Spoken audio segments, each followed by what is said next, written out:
Ang programang ito ay hatid sa inyo ng Bank of the Philippine Islands. Do more with BPI.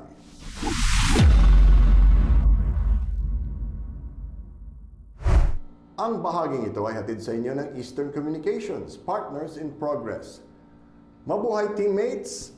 Ito ang Basketball Universe at ako si Bill Velasco. Sa kabanatang ito, kakausapin natin si Sean Chambers na napakalayo ng narating mula nung una siyang mapadpad sa Pilipinas para maging import ng Alaska Milk. Mula noon siya ay naging assistant coach ng Gilas Pilipinas, head coach ng Far Eastern University Tamaraws at naging representante ng bansa sa FIBA Draw. Coach Sean, how would you assess the readiness of the Tamaraws for this coming UAP season? I'm going to say we're still a work in progress. We're like, what are we in? The end of May, and our first game, I understand, is not going to be till the end of September. Okay. So we still got time to really get this going. But I do like having 1 year under our belt, and so the guys can remember a play or what I say, a call. We call in response right away, so that I can call it and they respond to the call. So we're a year in advance than we were last year at this time. Okay. What are some of the things you learned after your first year coaching in the Philippines? I think the biggest thing is empowering kids. You know, trying to empower the players, let them know what I consider a good play, what I consider a better decision play. Like if you watch that first half, our shooter Doyle, I thought he was giving up on early shots that were wide open, and in order for him to be a pro, this is open. I kept doing it, and so the second half, I think he hit about 4 or 5 threes with that being open. And things like that, and just being around the guys for a year now, them being around me has just been magical. So it's just been awesome. So it's just awesome experience so far. What's the target for this season? Our target is always win. I mean, if you're second, you're last. So our goal is to win. I don't care who's in the room. I don't care who's on the court. Having a championship mentality, my goal is to win every year. And I believe that. Okay. I think we have a talented team. If we do, we compete and we make our adjustments and make the winning plays, we can beat anybody in the league with the guys we have here. How do you boost the confidence of the guys, particularly, you know, after last season? How do you build on that for this season? People not knowing, we have a kid here today that played really well for us named Luke Felipe. Luke didn't play last year. He's been here for a while, but he didn't get to play last year. We have a kid here that was injured named Kirby. So Kirby is dynamite talent. So with the rotation that we had already coming back, we were returning about 90% of our offense from last year. Waterproofing o sealant ba ang hanap mo? Sa German technology ng Sista, protektado ka ng 10 taon. Yan ang tapal na tatagal. Sa bahaging ito, pinag-usapan namin ni Sean Chambers ang pagyanig sa FEU ng pagkawala ng isa sa kanilang mga kilalang player. We only had one senior that graduated last year. And now, of course, we lost VJ, but with that said, we still return the core of our team. And our rotation is deeper. We have more guys that can go to. I think we're a dynamite three-point shooting team. And on top of that, I'm a super fan of our rookie, Liam.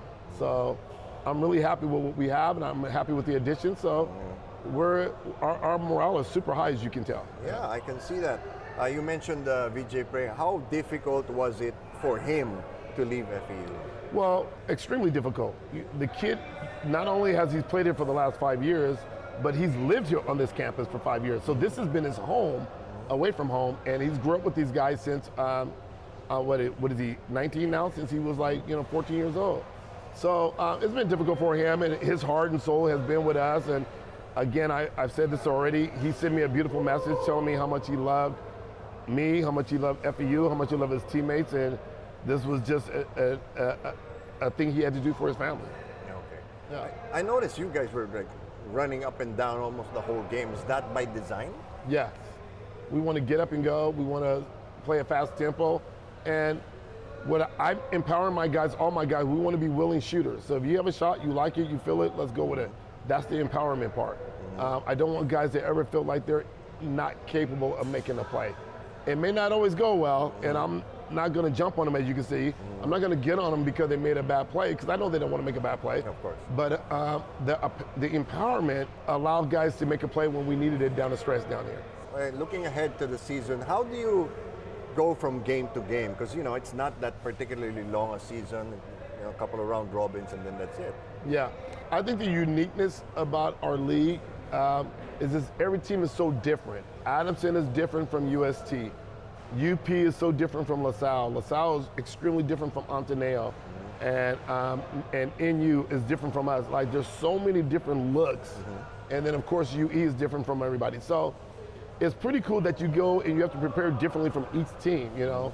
And I find that as a challenge. I find that as being a former educator is going in and studying and learning people's habits and learning their good, their bad. I just like that every team is different. So I like how we have to prepare for it. Does it keep you up at night? No. Not at all. No, I wake up early in the morning. Okay. Now, how much of your experience in the PBA are you using now in the UAAP? I'll say this, one of the things, when I first took this job with boss Anton Montanola, was that I was originally offered a position to be a player development coach. And I remember many years of talking to Coach Tim about the PBA and why it takes guys a while to get developed in the PBA. Because there's so many games back to back to back, and then there's tournaments like Ginebra and Talking Deck just played a tournament. 3 weeks later, they're playing again. So when do you find that time for development and making guys better? They get better by playing over a long period of time in the PBA. Well, the difference that I can take from that at the college level, I have the guys here since February, and we don't play till September technically.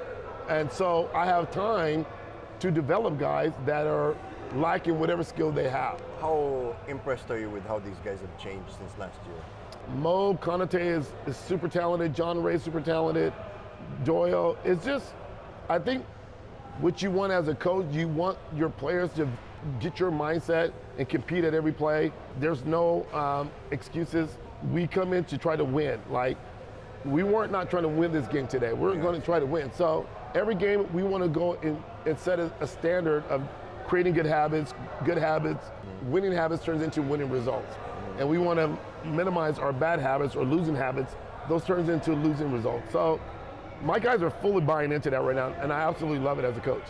Well, you have a couple of months to prepare. What else is on the schedule? So we do have a trip planned to actually my hometown, Sacramento. Oh, wow. So I'm super excited. We got a big fan base waiting for us to get there. We're going to go to Sacramento in the middle of July. We're going to be there for 2 weeks and play against some Pro-Am guys out there and do a couple of training with some trainers out there that I know. We're in the Philadelphia Cup right now. Then we'll continue to, I like this setup where we're in scrimmages. We get to play against teams we don't know, and we get to work on our offense and our defense sets that we're going to use in the season. It's an actual game. It's an actual game. Yes. Practice. Yes. Okay, let's talk a little bit about Gilas, your experience going to the FIBA draw. What was that like? Oh man. So Bill, for me, it was like such an honor, and I know I'm like an adopted son here in the Philippines. Yeah. I can't even put into words how appreciative I am of the Philippines and how much it's done for me, my family, my life, from where I came from struggling background. But when I'm sitting in the FIBA World Draw, the person that's representing from Greece was Greek. The person representing Germany was from Germany. Japanese, Korean, all the way down the line, New Zealand. And here I am, an American adopted son of the Philippines, representing the Philippines in this FIBA World Draw. Was like, man, I was lost for words to be in that moment, and thankful that SBP and Gilas had asked me to represent the country to be there. At the end of the draw, people were asking, like, who are you? Because, of course, our Filipino represent. At the end of the draw, I walk outside, and there's about 20, 30 Filipinos outside waiting outside the event to take a picture with me. And that doesn't happen with the others. It does not happen with the guy that was from Serbia or Tokyo. Like, none of them. They were like, okay, wait a minute. So who are you? I go, I'm a former player. Now I'm an assistant coach, and I'm a coach at a university, but our Filipino fans are dynamic. And I tell you this, to everybody out there, all our Filipino fam, you are well recognized. Every country, like when we played in Poland, I was sitting by the guy from Turkey. When we played in Qatar, every one of those countries cannot say enough about the respect for the Filipino fans and how we packed those arenas when we came and played with the Gilas team, especially New Zealand. Yeah. They said there was about 15,000 people there and 14,000 were Filipinos. What does it feel like for you to be, really embedded in the Filipino basketball community? Unfortunately, like the way the Gilas is set up right now, Norman, Bobby Parks, and myself didn't have an opportunity to be there as players. And God knows we would have been more than honored to be there as a player. The second greatest thing ever to be a part is to be part of the coaching staff. Yeah. Like, I'm grateful to Coach Tim, I'm grateful to Boss Al and Boss Erica for allowing me to be part of this journey.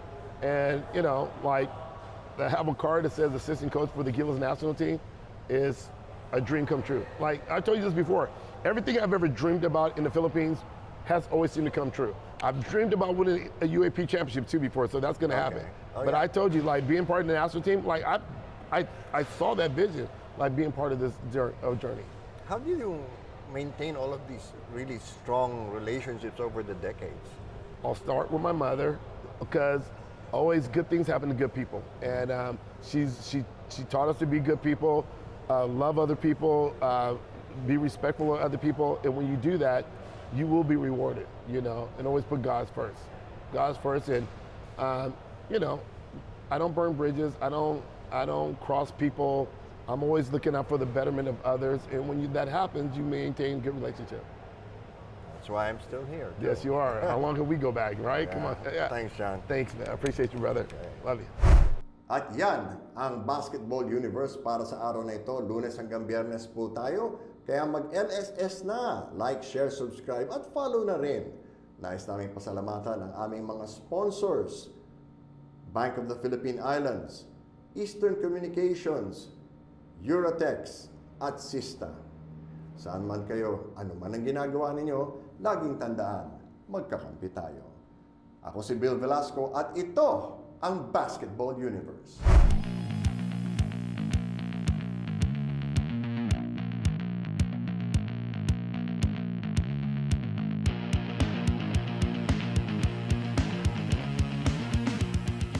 Ang programang ito ay hatid sa inyo ng Bank of the Philippine Islands. Do more with BPI.